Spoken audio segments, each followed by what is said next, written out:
ਸਾਡੇ ਨਾਲ ਪਹਿਲੇ ਦਿਨ ਤੋਂ ਜੁੜੇ ਨੇ ਔਰ ਪੰਜਾਬੀ ਕਲਚਰ ਦੇ ਬਾਰੇ ਨਾਲ ਅਸੀਂ ਪਹਿਲੇ ਦਿਨ ਤੋਂ ਜਦੋਂ ਅਸੀਂ ਪ੍ਰੋਗਰਾਮ ਸ਼ੁਰੂ ਕੀਤਾ ਉਸ ਦਿਨ ਤੋਂ ਲਾ ਕੇ ਬੱਚਿਆਂ ਨੂੰ ਨਾਲ ਲੈ ਕੇ ਆਪਣੇ ਪੋਤਰੇ ਦੋਤਰੇ ਭਤਰੀਆਂ ਬੱਚਿਆਂ ਨੂੰ ਵੀ ਨਾਲ ਲੈ ਕੇ ਆਉਂਦੇ ਨੇ। ਸਾਡੇ ਵਾਸਤੇ ਖੁਸ਼ੀ ਵਾਲੀ ਇਹ ਗੱਲ ਹੈ ਕਿ ਆਪਣੇ ਬੱਚਿਆਂ ਨੂੰ ਵੇਖੋ, ਇਹਨਾਂ ਦੀ ਇਹ ਦੋਤਰੀ ਤੇ ਉਹਨੇ ਸਿਰ ਤੇ ਘੜਾ ਰਖਾਇਆ। ਇਹ ਸਾਡੀ ਛੋਟੀ ਕਿੱਡੀ ਪਿਆਰੀ ਬੱਚੀ ਹੈ ਮਾਸ਼ਾਅੱਲਾ। ਇਹ ਬਬਲੂ ਜਿਹਾ ਸਾਡਾ ਬੱਚਾ। ਤੇ ਅਭੀ ਸ਼ਮੀਮ ਤੁਸੀਂ ਗੱਲ ਕਰੋ, ਅੱਜ 21 ਫਰਵਰੀ ਹੈ, ਤੁਹਾਡਾ ਗਵਰਨਮੈਂਟ ਹਕੂਮਤ ਪੰਜਾਬ ਤੋਂ ਵਜ਼ੀਰ ਆਲਾ ਪੰਜਾਬ ਤੋਂ ਕੀ ਮੁਤਾਲਬਾ ਹੈ? औज़बिल्लाहिमिनश्शैतानिर्रजीम। मेरा जी मुतालबा ते नहीं, मेरी ते वो कहते ने हथ बन के बिनती है कि ये जड़ी जुबान जड़ी साडी जुबान है, जड़ी असी तुहाडे नाल बार बार एक गल कह रहे हैं, हुकूमत पाकिस्तान हुकूमत पंजाब जो लफ्ज़ पंजाब बोल रहे हैं तो फिर साड़ी अपनी जुबान दे सानू तालीम क्यों नहीं दी जा रही? असी एक ही गल कह रहे हैं कि पंजाब दे विच तुसी साडी जुबान साडी जड़ी माँ बोली है ਉਹਦੇ ਨਾਲ ਸਾਨੂੰ ਬੁਨਿਆਦੀ ਤਾਲੀਮ ਜਿਹੜੀ ਮੁੱਢਲੀ ਤਾਲੀਮ ਹੈ ਉਹਦੇ ਨਾਲ ਸਾਨੂੰ ਦਿਲਵਾਓ ਤਾਂ ਕਿ ਮੇਰੇ ਬੱਚਿਆਂ ਨੂੰ ਪੰਜਾਬੀ ਦੇ ਵਿੱਚ ਪਹਿਲਾ ਕਾਇਦਾ ਉਰਦੂ ਦਾ ਪਹਿਲਾ ਕਾਇਦਾ ਜਿਹੜਾ ਜਿਹਨੂੰ ਤੁਸੀਂ ਕਹਿੰਦੇ ਅਸੀਂ ਉਹਨੂੰ ਪੰਜਾਬੀ ਦਾ ਪਹਿਲਾ ਕਾਇਦਾ ਕਹਿ ਦਈਏ ਤਾਂ ਕਿ ਮੇਰੇ ਬਾਲ ਜਿਹੜੇ ਨੇ ਉਹਨਾਂ ਨੂੰ ਪਤਾ ਲੱਗੇ ਕਿ ਅਸੀਂ ਵਾਕਈ ਪੰਜਾਬੀ ਹਾਂ। ਅਸੀਂ ਕਹਿੰਦੇ ਹਾਂ ਕਿ ਅਸੀਂ ਪੰਜਾਬੀ ਹਾਂ, ਅਸੀਂ ਪੰਜਾਬ ਤੋਂ ਪੰਜਾਬੀ ਪਰ ਪੰਜਾਬ ਦੇ ਵਿੱਚ ਅਸੀਂ ਕਹਿੰਦੇ ਹਾਂ ਜੀ ਪਹਿਲਾ ਕਾਇਦਾ ਉਰਦੂ ਦਾ ਪਹਿਲਾ ਕਾਇਦਾ ਦੇ ਦਿਓ। ਅਸੀਂ ਕਿਉਂ ਨਹੀਂ ਕਹਿੰਦੇ ਕਿ ਪੰਜਾਬੀ ਦਾ ਪਹਿਲਾ ਕਾਇਦਾ ਦੇ ਦਿਓ?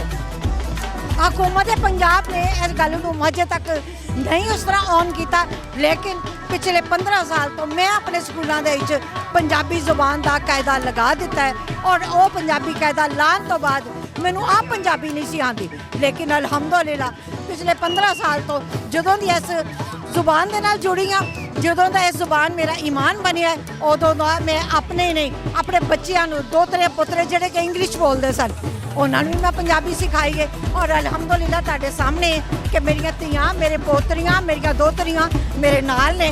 ये हले पैदा नहीं होईयां जदों दी मैं काम कर रही हाँ, 1 साल दियां सी तो मैं गोदी च लैके आई सा, अज अल्हम्दुलिल्लाह वड्डियां हो गई ने, 8वीं 9वीं च पढ़ रही ने तो मेरे नाल ने, मेरे घर दे जी मेरे नाल ने, मेरे लाहौर दे जी मेरे नाल ने, मेरे कसूर तो लैके ते जिहड़ा कहंदे ने शदारे तक स्कूल मेरे नाल ने। ਤੁਹਾਡੇ ਨਾਲ ਸਾਰਾ ਪੰਜਾਬ ਹੈ ਤੇ ਸਾਰਾ ਪੰਜਾਬ ਅੱਜ ਇਕੱਠਾ ਹੋਇਆ। ਹਾਂ ਮੇਰੇ ਬੱਚੇ, ਤੁਹਾਡਾ ਕੀ ਨਾਮ ਹੈ?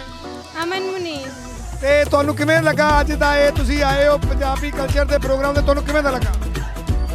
ਸਾਨੂੰ ਬਹੁਤ ਚੰਗਾ ਲੱਗਾ ਤੇ ਅਸੀਂ ਚਾਹੁੰਦੇ ਹਾਂ ਸਾਡੇ ਸਕੂਲਾਂ ਵਿੱਚ ਪ੍ਰਾਇਮਰੀ ਤੋਂ ਪੰਜਾਬੀ ਰਾਇਜ ਕੀਤੀ ਜਾਏ। ਅੱਜ ਸਾਡੇ ਘਰਾਂ 'ਚ ਸਾਡੇ ਸਕੂਲਾਂ 'ਚ ਪੰਜਾਬੀ ਬੋਲਣ ਨੂੰ ਮਾਯੂਬ ਸਮਝਿਆ ਜਾਂਦਾ ਹੈ ਤੇ ਇਹ ਨਹੀਂ ਹੋਣਾ ਚਾਹੀਦਾ। ਸਾਡੇ ਸਕੂਲਾਂ 'ਚ ਸਾਡੇ ਘਰਾਂ 'ਚ ਪੰਜਾਬੀ ਬੋਲਣੀ ਚਾਹੀਦੀ ਹੈ ਸਾਨੂੰ। ਤੁਹਾਡਾ ਹਕੂਮਤ ਪੰਜਾਬ ਤੋਂ ਮਰੀਮ ਨਵਾਜ਼ ਸ਼ਰੀਫ ਤੋਂ ਕੀ ਮੁਤਾਲਬਾ ਹੈ? ਮੇਰਾ ਇਹ ਮੁਤਾਲਬਾ ਹੈ ਕਿ ਸਾਡੇ ਸਕੂਲਾਂ 'ਚ ਪ੍ਰਾਈਵੇਟ ਸਕੂਲਾਂ 'ਚ ਗਵਰਨਮੈਂਟ ਸਕੂਲਾਂ 'ਚ ਪੰਜਾਬੀ ਰਾਇਜ ਕੀਤੀ ਜਾਏ। ਪ੍ਰਾਇਮਰੀ ਤੋਂ ਹਰ ਬੱਚਾ ਪੰਜਾਬੀ ਬੋਲੇ, ਪੰਜਾਬੀ ਸਿੱਖੇ। ਵਾਹ ਜੀ ਵਾਹ। ਦੇਖੋ ਨਾਜ਼ਰੀਨ, ਛੋਟੇ ਛੋਟੇ ਬੱਚਿਆਂ ਦਾ ਵੀ ਇਹ ਮੁਤਾਲਬਾ ਹੈ ਕਿ ਪੰਜਾਬੀ ਜ਼ਬਾਨ ਸਾਡੀ ਮਾਦਰੀ ਜ਼ਬਾਨ ਹੈ, ਸਾਡੀ ਮਾਂ ਦੀ ਜ਼ਬਾਨ ਹੈ। ਇਹਨੂੰ ਪਹਿਲੀ ਕਲਾਸ ਤੋਂ ਗਵਰਨਮੈਂਟ ਨੂੰ ਚਾਹੀਦਾ ਕਿ ਪਹਿਲੀ ਕਲਾਸ ਤੋਂ ਇਹਨੂੰ ਪੜ੍ਹਾਉਣਾ ਜ਼ਰੂਰੀ ਕਰੇ ਔਰ ਲਾਗੂ ਕਰ ਦੇਵੇ। ਹਾਂ ਬੱਚੇ, ਤੁਹਾਡਾ ਕੀ ਨਾਮ ਹੈ? ਜ਼ੂਨ ਫਾਤਮਾ। ਜ਼ੂਨ ਫਾਤਮਾ। ਤੇ ਜ਼ੂਨ ਫਾਤਮਾ, ਅੱਜ ਤੁਹਾਨੂੰ ਕਿਵੇਂ ਦਾ ਲੱਗਾ ਇੱਥੇ ਆ ਕੇ? ਮੈਨੂੰ ਬਹੁਤ ਚੰਗਾ ਲੱਗਾ ਹੈ। ਆ ਜਿਹੜਾ ਤੁਸੀਂ ਸਿਰ ਤੇ ਚੁੱਕਿਆ ਇਹਨੂੰ ਕੀ ਕਹਿੰਦੇ? ਗੜਾ। ਘੜਾ। ਕੜਾ। ਘੜਾ। ਕੜਾ। इंग्लिश बोलती सी ना। ਹਾਂ ਨਾਜ਼ਰੀਨ ਵੇਖੋ, ਉਹ ਇੰਗਲਿਸ਼ ਬੋਲਦੀ ਹੈ ਘੜਾ ਘੜਾ। ਹਾਂ ਅੱਲਾ, ਅੱਜ ਤੱਕ ਤੁਹਾਨੂੰ ਤੁਸੀਂ ਮਰੀਮ ਨਵਾਜ਼ ਸ਼ਰੀਫ ਅੱਗੇ ਕੀ ਮੁਤਾਲਬਾ ਰੱਖੋਗੇ? ਪੰਜਾਬੀ ਜ਼ਬਾਨ ਲਾਜ਼ਮੀ ਕਰੋ।